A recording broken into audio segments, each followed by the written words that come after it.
Many years ago, Paul Bunyan was born in the northeastern American state of Maine. His mother and father were shocked when they first saw the boy. Paul was so large at birth that 5 large birds had to carry him to his parents. When the boy was only a few weeks old, he weighed more than 45 kilograms. As a child, Paul was always hungry. His parents needed 10 cows to supply milk for his meals. Before long, he ate 50 eggs and 10 containers of potatoes every day. Young Paul grew so big that his parents did not know what to do with him. Once, Paul rolled over so much in his sleep that he caused an earthquake. This angered people in the town where his parents lived. So, the government told his mother and father they would have to move him somewhere else. Paul's father built a wooden cradle, a traditional bed for a baby. His parents put the cradle in waters along the coast of Maine.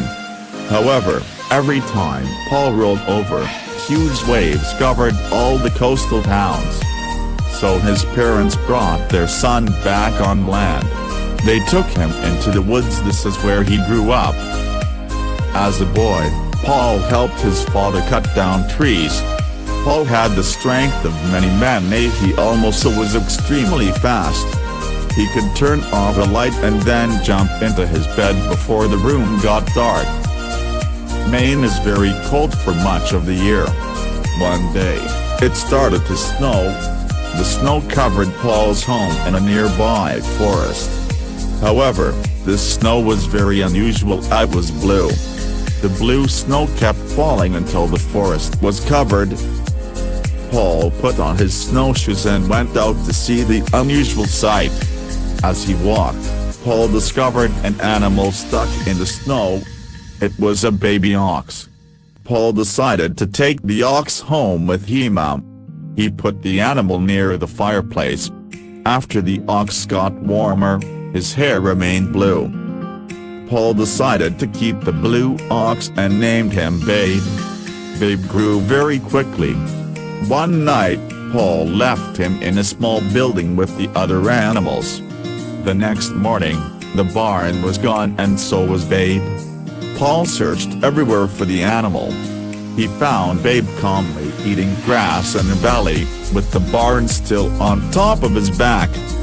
Babe followed Paul and grew larger every day. Every time Paul looked, Babe seemed to grow taller. In those days, much of North America was filled with thick, green forests. Paul Bunyan could clear large wooded areas with a single stroke of his large, sharp axe. Paul taught Babe to help with his work. Babe was very useful. For example, Paul had trouble removing trees along a road that was not straight. He decided to tie one end of the road to what remained of a tree in the ground. Paul tied the other end to Babe. Babe dug his feet in the ground and pulled with all his strength until the road became straight. In time, Paul and Babe the blue ox left Maine, and moved west to look for work in other forests. Along the way, Paul dug out the Great Lakes to provide drinking water for Babe. They settled in a camp near the Onion River in the state of Minnesota. Paul's camp was the largest in the country. The camp was so large that a man had to have 1 week's supply of food when walking from one side of the camp to the other. Paul decided to get other lumberjacks to help with the work. His work crew became known as the 7 Exmen. Each man was more than 2 meters tall and weighed more than 160 kilograms. All of the Exmen were named Elmer. That way, they all came running whenever Paul called them.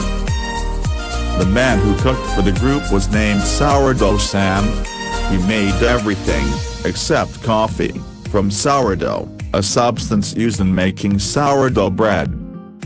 Every Sunday, Paul and his crew ate hotcakes.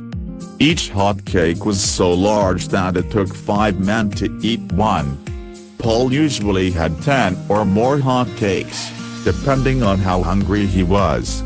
The table where the man ate was so long that a server usually drove to one end of the table and stayed the night. The server drove back in the morning, with a fresh load of food. Paul needed someone to help with the camp's finances. He gave the job to a man named Johnny Inkslinger. Johnny kept records of everything, including wages and the cost of feeding Babe. He sometimes used 9 containers of writing fluid a day to keep such detailed records. The camp also was home to Sport, the reversible dog.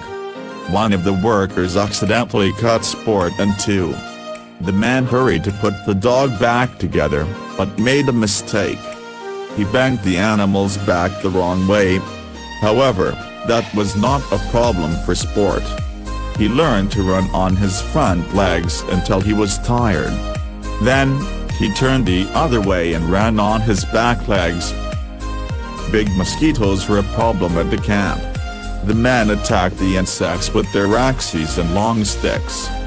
Before long, the men put barriers around their living space. Then, Paul ordered them to get big bees to destroy the mosquitoes.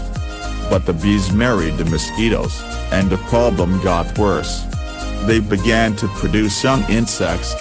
One day, the insects' love of sweets caused them to attack a ship that was bringing sugar to the camp. At last, the mosquitoes and bees were defeated. They ate so much sugar they could not move. Paul always gave Babe the blue ox a 35-kilogram piece of sugar when he was good. But sometimes Babe liked to play tricks. At night, Babe would make noises and hit the ground with his feet. The men at the camp would run out of the buildings where they slept, thinking it was an earthquake. When winter came, Babe had trouble finding enough food to eat. Snow covered everything. Ole the blacksmith solved the problem. He made huge green sunglasses for Babe. When Babe wore the sunglasses, he thought the snow was grass. Before long, Babe was strong and healthy again. One year, Paul's camp was especially cold. It was so cold that the men let their facial hair grow very long. When the men spoke, their words froze in the air. Everything they said remained frozen all winter long, and did not melt until spring. Paul Bunyan and Babe left their mark on many areas. Some people say they were responsible for creating Puget Sound in the western state of Washington. Others say Paul Bunyan and Babe cleared the trees from the states of North Dakota and South Dakota. They prepared this area for farming. Babe the blue ox died in South Dakota. One story says he ate too many hotcakes. Paul buried his old friend there. Today, the burial place is known as the Black Hills. Whatever happened to Paul Bunyan? There are lots of stories. Some people say he was last seen in Alaska, or even the Arctic Circle. Another tradition says he still returns to Minnesota every summer. It says Paul moves in and out of the woods, so few people ever know that he is there.